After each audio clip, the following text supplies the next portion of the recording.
Well, ladies and gentlemen, it falls to me to share the last session in today's talks in honour of Professor John Wells. And without further ado, I'd like to introduce that promising young lecturer, Professor John Wells.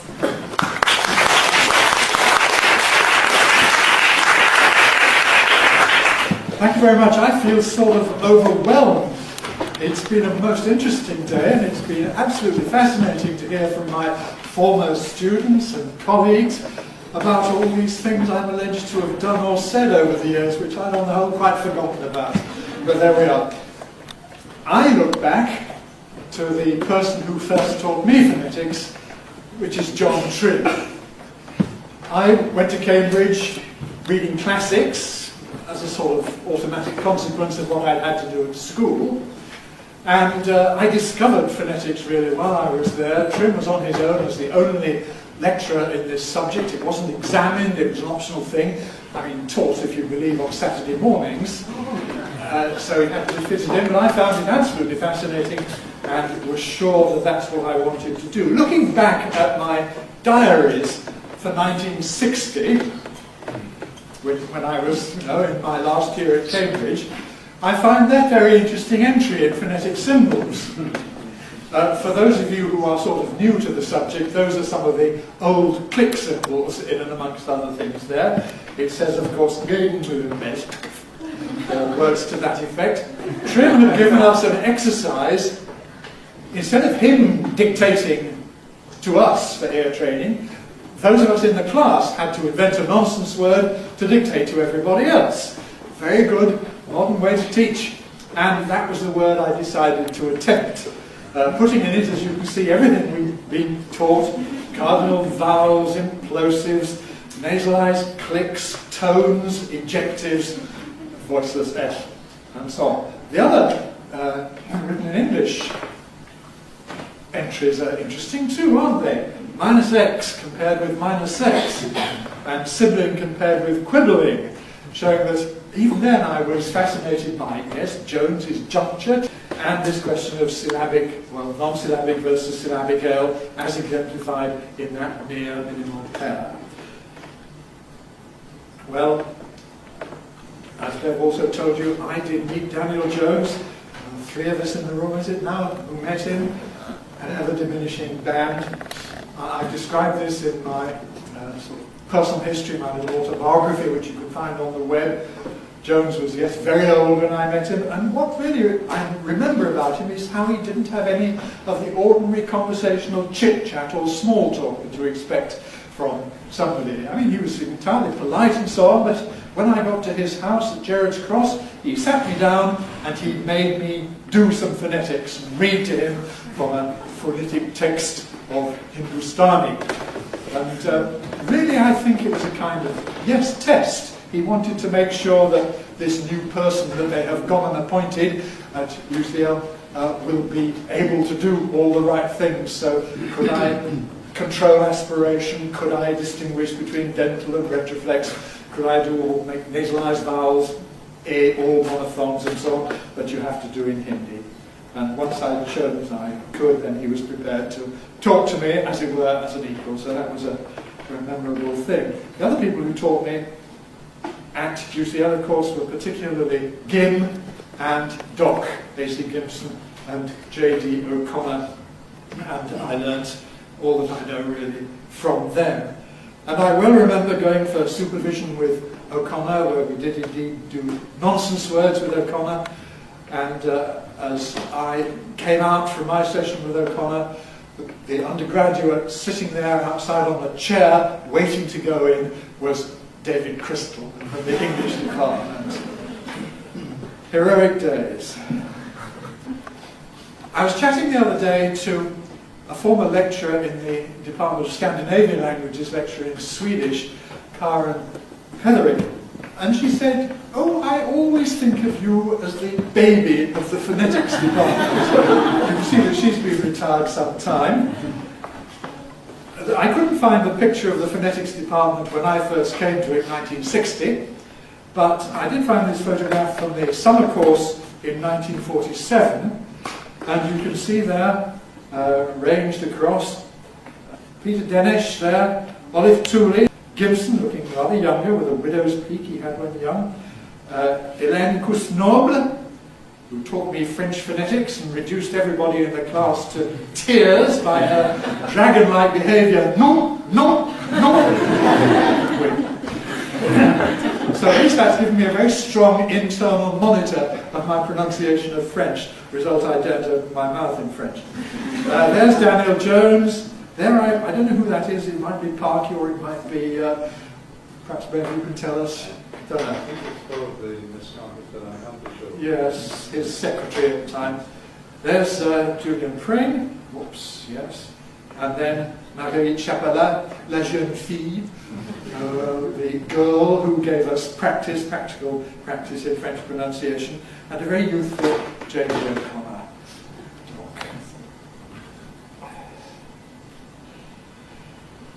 One big difference between then and now concerns formality and informality. Not only was I addressed as Wells, but I had to address my students as Mr. Smith,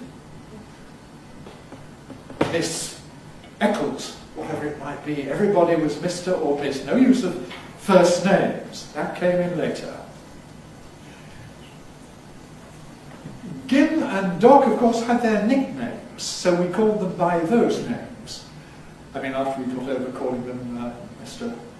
Gibson and Mr. O'Connor, they weren't then Professor. Pring was the only member of staff who continued throughout his career until he retired to address me only as Wells.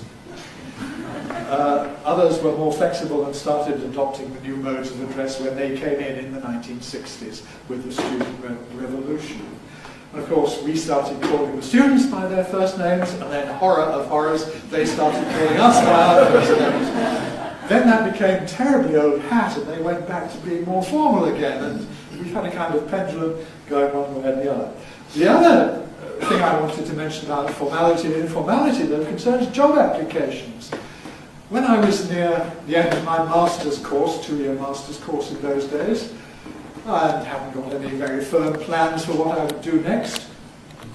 Fry said to me, Professor Fry said to me, oh, by the way, don't worry too much about looking for a salary for next year. I think we might be able to do something if you're interested. So I said, oh, well, yes, I might be interested. And in due course, I got a letter offering me the job of assistant lecturer. Job interview? No. Require a PhD? No. Have to demonstrate a research track record? No. Nothing like that. All done in a very informal way. Quite unthinkable today. Looking back to that period, what I realised is how good I was at learning things fast. A skill which has sort of departed me now. When I was a teenager, I taught myself shorthand, I taught myself to play the melodeon. Spanish, I can well sort of say a few things. Italian, I can say a few things. I taught myself Esperanto as a teenager very thoroughly, and I can still speak that very fluently. But I wish I'd done more languages. I wish I could do more than just decipher books in Russian. I can, yes, read a book if necessary, looking things up, but I can't speak Russian. I know a few phrases in Polish. I wish I could speak a bit more. I've been trying to learn some Japanese writing, to learn Hiragana and Katakana, which every Japanese child knows by the age of 8. It's hard work getting it into one's head. As for Kanji, which Japanese secondary school children learn 2,000 of by the time they leave school, I think I'm just too old for it. So, my advice to the young is learn while you can, because you won't be able to do it so easily in later life. Here's a picture from the International Congress of Phonetic Sciences in Montreal, 1971, to which I went with my colleague Evelyn Aberton. And I remember, amongst other things, that was the first time we had credit cards, and we took these exciting new credit card things abroad to see if they really did work in foreign countries. That's a blow-up from the middle of that picture. Can you see anybody you recognise? Yes, that's me. There's Klaus Kohler. There's Arthur Abramson. There's Asher Laufer. There's Lee Liska. There is Dennis Fry. There is Hans Tillman, German for British. There's even more of a blow-up of me, so that's what I looked like, well, not in 62 when I was appointed, but in 71. Well, I've got less hair nowadays, certainly, haven't I? There have been a lot of changes, really, over those 40-odd years that I've been here. From 1960, postgraduate, from 1962 on the academic staff. Tape recording. Now, I was always interested, of course, in sound, so I owned a tape recorder. Peter Dennis said to me, "What on earth do you want a tape recorder for? You're no good at experimental phonetics. What other use could it have?" But yes, I took it with me doing my fieldwork in the mid-60s to Jamaica, when I recorded, amongst other things, the story of Cinderella. Of course, I did it on a tape recorder, but they were not things that were very advanced in those days. If you wanted to make spectrograms, which I did for my MA dissertation, then you had to use a sonograph, and 4 seconds was the maximum amount of time you could have, and it took about an hour to analyse that, with the whole thing going, cranking round and round and round, and using special Teledeltos paper as it gradually. Nowadays, of course, you just press a button on a, or don't even press a button on a computer, and it's there immediately in front of you. To do the statistics for my PhD thesis, I had to use a mechanical calculator, of course, for calculating statistical probabilities. You have to do sums of squares and square roots of that to get standard deviations. It took hours, but at least I had this mechanical calculator clattering away, producing these sums. So it's much easier nowadays, again, when you do it electronically. Nowadays we have lectures with handouts, absolutely as the norm. It was a lot of work to produce a handout in those days. You had to type a wax stencil, especially turning off the ribbon on your typewriter so that it didn't bring the ribbon up, but just cut a hole in the wax. And special correcting fluid you had to paint on whenever you made a mistake so that you could correct it. Well, that was a lot of work. You had to think at least 3 days in advance, not about 20 minutes in advance. That gave way to Xeroxing, which was a great boon because that was fast, so that once you could produce a decent original. How could you produce a decent original? Well, I have one of those old typewriters. We had one in the department that had phonetic symbols on, but they were very exotic and very expensive beasts, of course. That gave way to dot matrix printing, when at last we could control all the characters that we had with our computers. Now we have inkjet printing and everything is easy.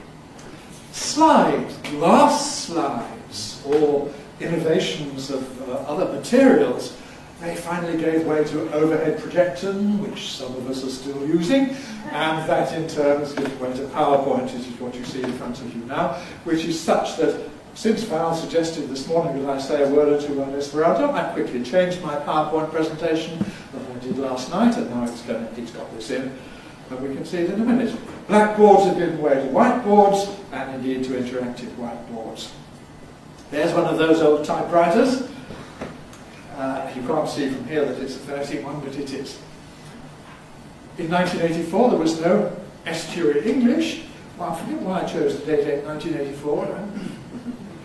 Anyhow, 22 years ago, something must have happened there.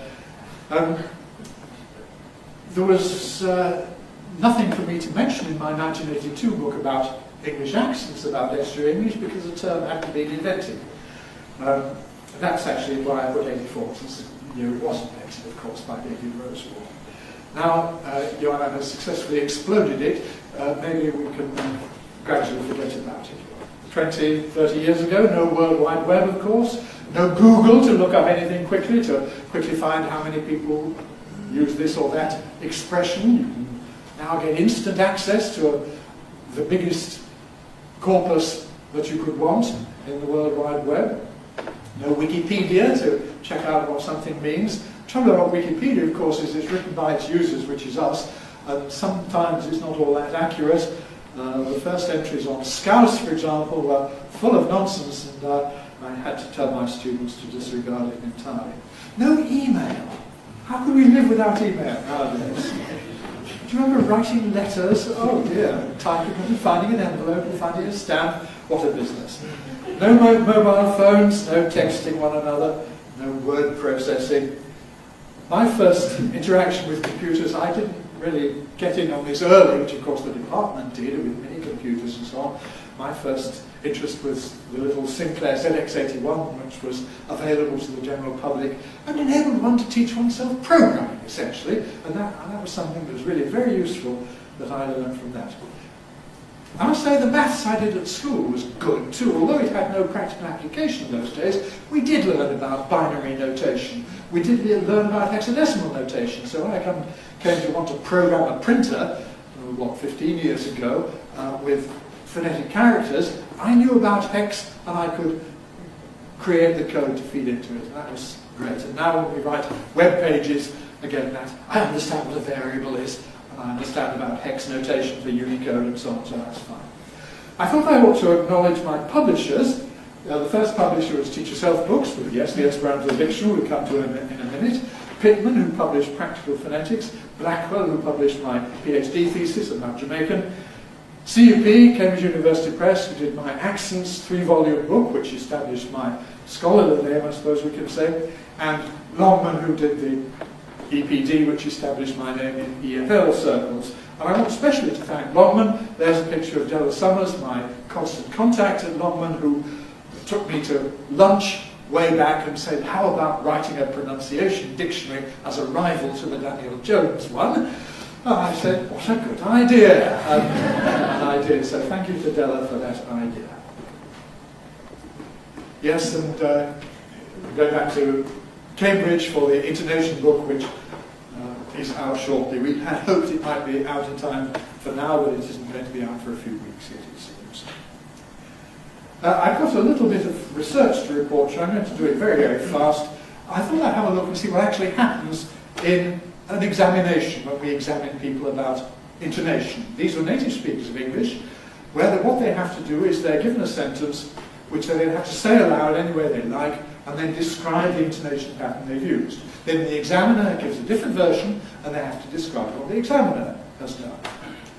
So, if you had the sentence, he's going to donate it to charity, as it is in a monotone, you might produce any of these possibilities. I'll just go through them. Those of you who know about this will know it. The others, just to remind you, he's going to donate it to charity. He's going to donate it to charity. He's going to donate it to charity. He's going to donate it to charity.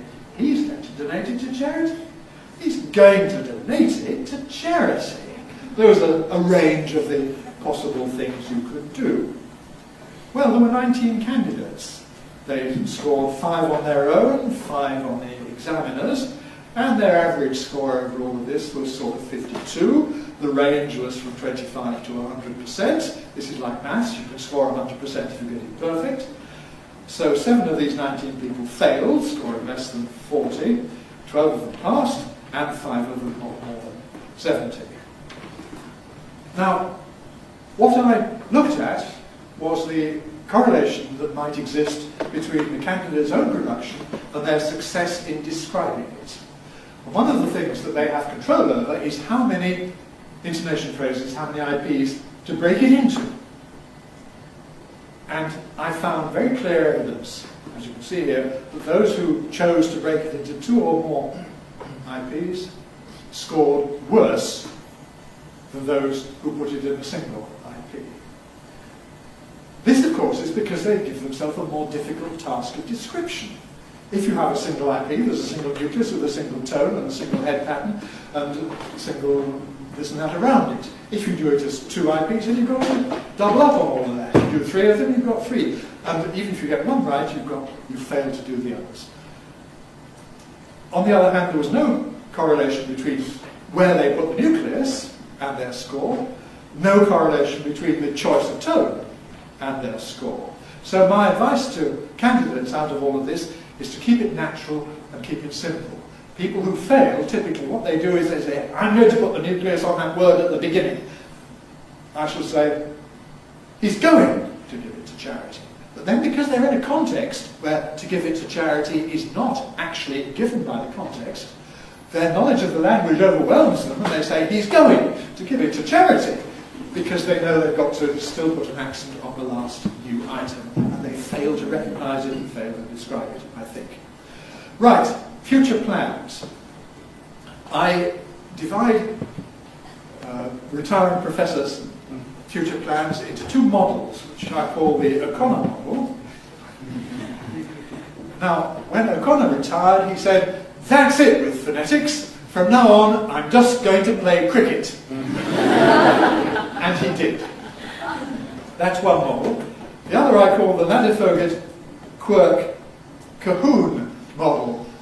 Some of you will know these three, some of you may not. Ladefoged's famous phonetician, of course, recently died, working right up to the end, brilliantly and very energetically. Randolph Quirk, grammarian, exactly the same thing. Still alive, still working. Cahoon, I saw at lunchtime when I asked his permission to use his photograph.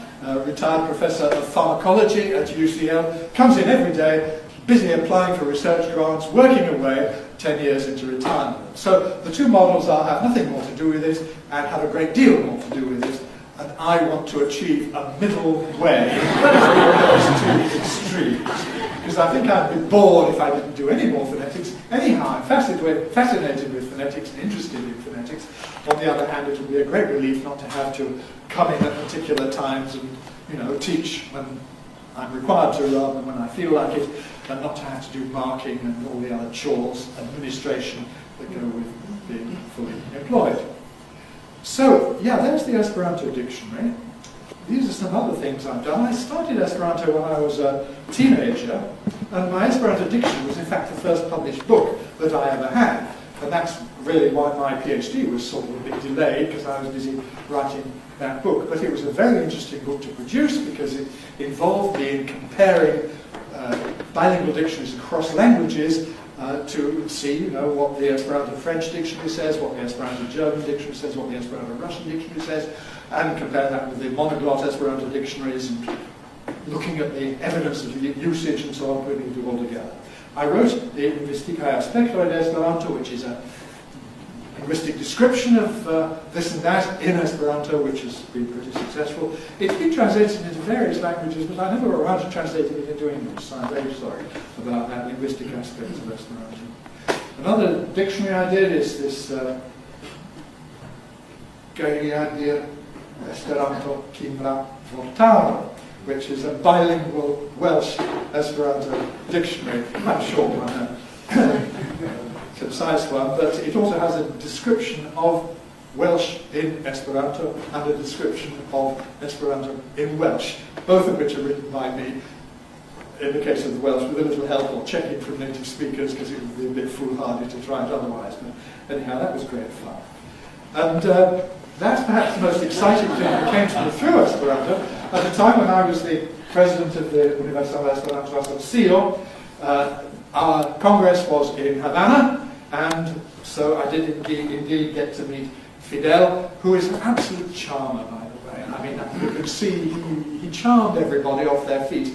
And among the 200 people that were invited to the presidential palace, we had a bilingual family, a multilingual family, in fact with I think it was a Spanish father and a Vietnamese mother who used Esperanto in the home to bring up their children. And Fidel honed in on them and was very interested in this multiracial family and talking about this with them. And he declared, "Mi estas soldado de Esperanto," I'm a soldier of Esperanto, which is the sort of thing that politicians say. Right, serious future plans. Well, my next bit of work, I'm afraid, is in September, when I have to go to Poznań to teach phonetics to an Esperanto medium master's course at the University of Poznań. So that's a few days in September. I may go back to Poznań, as I do from time to time, for the Poznań Linguistic Meeting, the next one of which is in April 2007, I think. I'm otherwise booked to go to Hong Kong in October 2006 and Japan twice in 2007, and I'm open to any further invitations anybody might have to go to interesting places around the world. Apart from that, I plan longer and more frequent holidays in Montserrat and elsewhere, and I hope that will be part of the future for me, looking like that. So thank you to all of you. I've had a wonderful job, a wonderful career, in a marvellous working environment, doing a job I really enjoy. And thank you for today's event to Val, Azan, and to all my colleagues and all today's speakers and to you, the audience. Thank you all very much.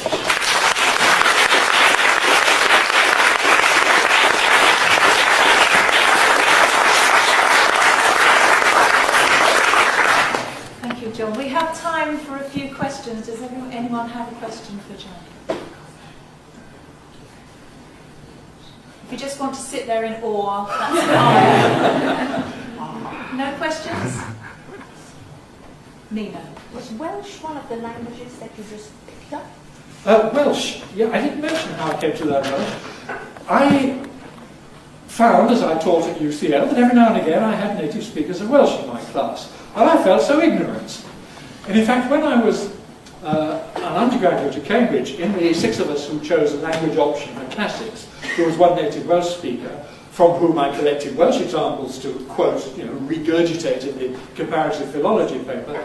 And then, when I was here, I don't remember as a postgraduate or as a junior assistant lecturer, we had a Dr. Cainwen Thomas, who was a native Welsh speaker, and she and David Crystal, also a postgraduate, would have conversations in Welsh in the postgraduate room. And I felt frustrated if I couldn't understand them. So after a bit, all this frustration got too much, so I went to evening classes in London and learned Welsh. And as you know, with any language learning, basically you have to teach it yourself. But the teacher is a very useful resource person to keep you on the right track and to help you. So that's what I did. My first Welsh teacher in London, fortunately, came from sort of Ystafell, I think it was, somewhere in South Wales, so I had quite a South Welsh pronunciation. But the next more advanced teacher came from Sir Vaughan, from Anglesey, and he was appalled at his awful South Welsh pronunciation. And so instead of saying T for house, we had to learn to say T, and instead of saying brunt for dirty, we had to say budur, and so on. So I learned North Welsh as well. So I've been sort of schizophrenic. I can understand the problem of the Japanese and Koreans who don't know whether to be English or American. I don't know whether to be North Welsh or South, and I end up somewhere in the middle. And well, I sort of did it up to A, so I can have a reasonable conversation in Welsh. And what I've found with native speakers who wonder, well, where you come from? They think I might be perhaps from Argentina, where you have these Welsh speakers who are neither from North Wales or from South Wales. Thank you. One more question? Yes, Mike. John, when you did classics at school and later at university, did you ever wonder about the pronunciation of Latin and Greek? Not until I came to Cambridge. And there it was Sidney Allen, yes, who put on vowel diagrams for Latin and Greek. In fact, made us construct a vowel diagram for Latin and Greek. Talked about phonemes and allophones, as applied to Latin and Greek. It was an absolute, revelation, because of course until then it had been entirely written languages for me. Yes, Sidney Allen was the person who revealed all that, and he was a great pioneer. You will know his books Vox Latina and Vox Graeca, in which he does his best to reconstruct the pronunciation of classical Latin and classical Greek. Okay. Yeah, one more short question. Who had their hand up in the middle there? Was it you? Do you still play the melodion? Do I still play the melodion? Well, I'm very out of practice, which is why I haven't brought it to perform here. In my sort of 30s, I used to play in a country dance band regularly on Saturday evenings, semi-professionally. So I can play reasonably well, but I really haven't practiced it for 20 years, more than 20 years, so it would be nice to take it up. Perhaps that's one of my projects for retirement. Thank you very much, John. Can we have another quick round of applause? Thank you everybody for turning up. Those of you who attended the whole day heard my talk anyhow, so you know how grateful I am to you for the things you've said and how much of a revelation really it's been to me, because I don't remember all those things you claim that I said. I'm not sure I still agree with them, but anyhow, I'm glad if over the years I've inspired a few people, because I, yes, love phonetics, and part of my life's work perhaps has been to show everybody else how interesting it is and how much it has got to contribute to everyone's life. So thank you all very much. Thank you.